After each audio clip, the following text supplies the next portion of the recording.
Afghanistan war expected to cost U.S. dearly. As the Obama administration expands U.S. involvement in Afghanistan, military experts are warning that the United States is taking on security and political commitments that will last at least a decade or more, at a cost that will probably eclipse that of the Iraq War. It could cost trillions and trillions of dollars. Since the invasion of Afghanistan 8 years ago, the United States has spent at least $223 billion on war-related funding for that country, according to the Congressional Research Service.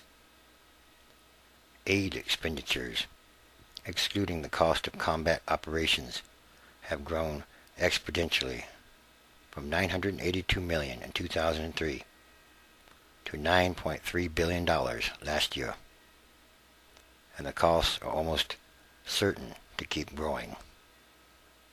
The Obama administration is in the process of overhauling the U.S. approach to Afghanistan, putting its focus on long-term security, economic sustainability, and development. That approach is also likely to require deployment of more American military personnel, at the very least to train additional Afghan security forces. And later this month, General Stanley A. McChrystal, the top U.S. commander in Afghanistan, is expected to present his analysis of the situation in the country. The analysis could prompt an increase in U.S. troop levels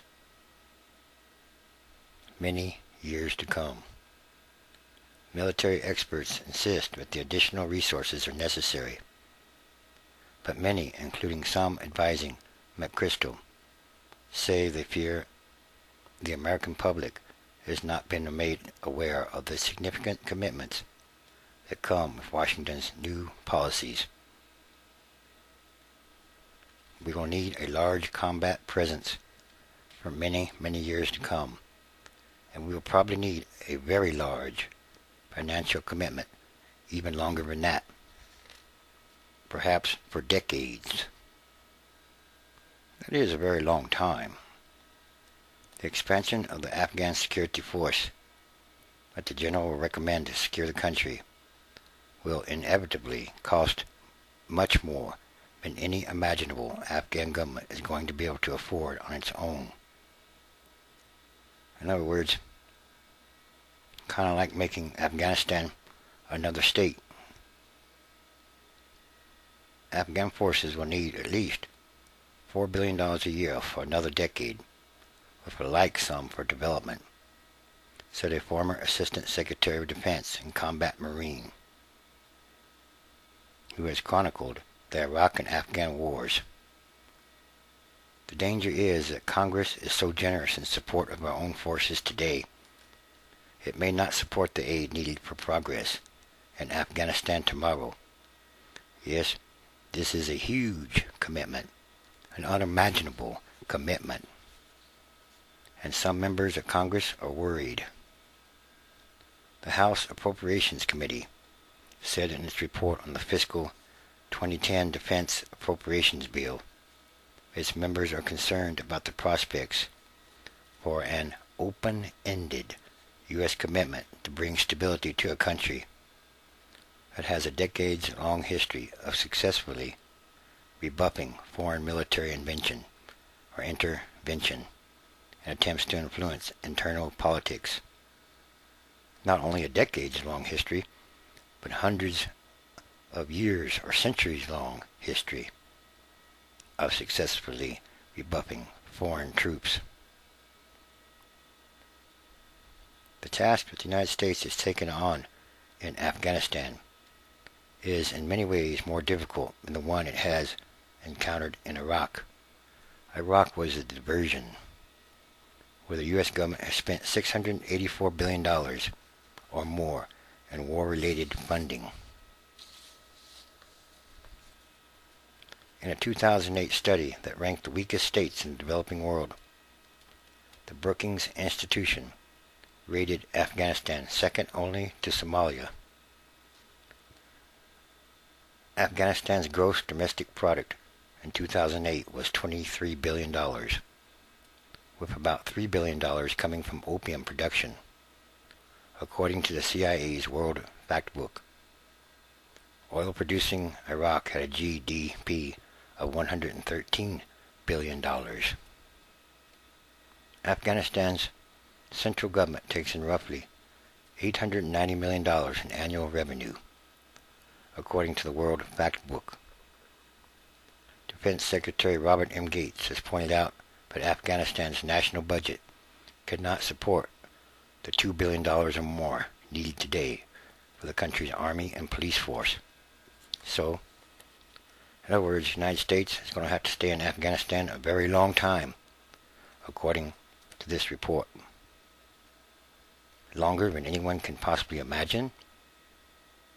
Somehow, that doesn't seem like that's going to work too well. Commander of the Coalition Task Force in Afghanistan's southern province described the region as virtually prehistoric.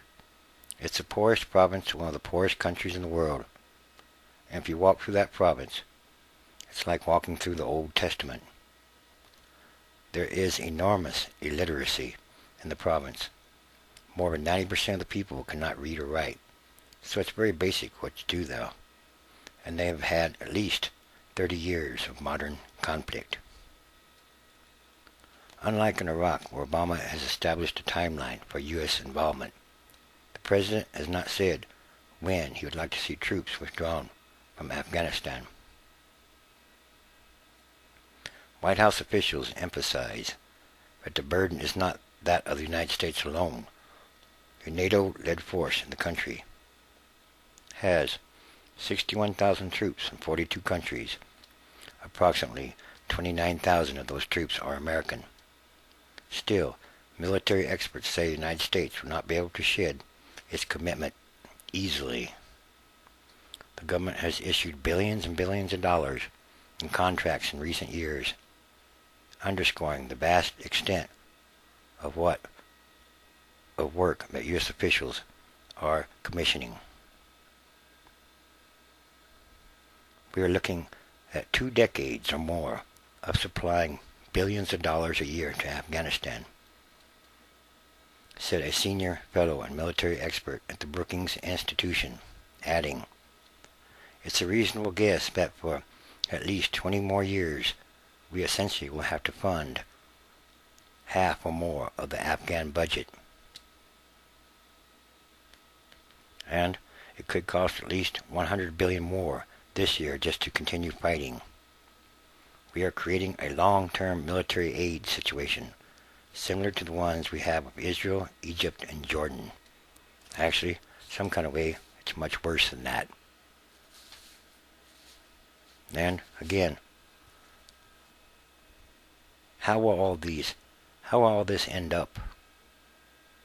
Will it really be able to go that long?